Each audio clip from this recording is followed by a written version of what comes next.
Drop it. ये उसका ध्यान से समझ लो।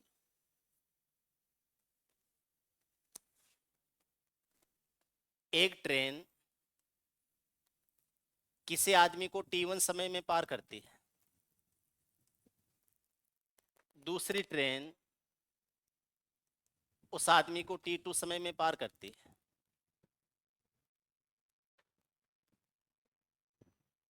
विपरीत दिशाओं में आते हुए विपरीत दिशा में आते हुए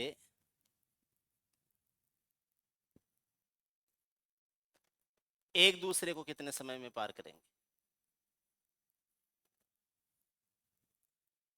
आप खड़े थे, एक ट्रेन आपको T1 समय में पार कर गई, दूसरी ट्रेन आई वो T2 समय में पार कर जाती। दोनों ट्रेनें आमने सामने चल रही हैं तो एक दूसरे को कितने समय में पार करेंगे? ठीक, ओके। पहली ट्रेन की लंबाई है L1, दूसरी ट्रेन की लंबाई है L2, कुल लंबाई हो जाएगी L1 प्लस L2। पहली की स्पीड हो जाएगी L1 अपॉन T1, दूसरी की स्पीड हो जाएगी L2 अपॉन T2। सॉरी, समान लंबाई, विपरीत दिशा में आते हुए समान लंबाई की, ऐसे कर दो, आते हुए समान लंबाई की दूसरी ट्रेन,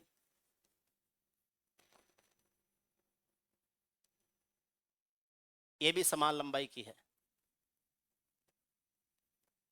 समान लंबाई है तो L प्लस L 2L हो जाएगा, ये हो जाएगा 2L। पहले की स्पीड आ जाएगी L अपॉन T1, दूसरे की स्पीड हो जाएगी L अपॉन T2,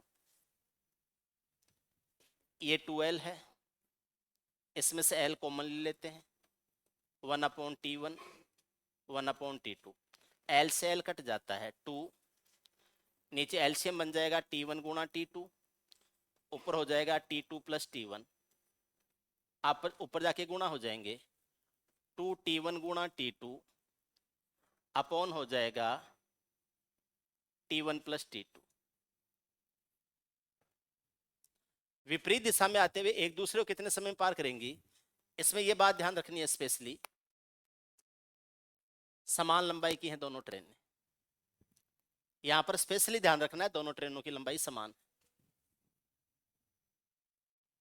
अगर दोनों ट्रेनों की लंबाई समान है, स्पीड कम ज्यादा हो सकती है। एक ट्रेन आपको T1 समय में पार कर रही है, दूसरी ट्रेन आपको T2 समय में पार कर रही है,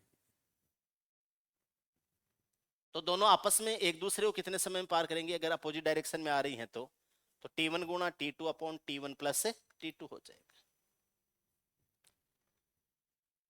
समझ रहे हो? एक ही दिशा में जा रहे हैं तो कितने समय में पार करेंगी?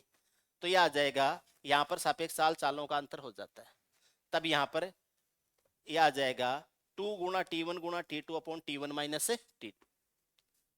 विपरीत दिशा में जाते हुए एक दूसरे को कितने, एक ही डायरेक्शन में एक दूसरे को कितने समय में पार करेंगी?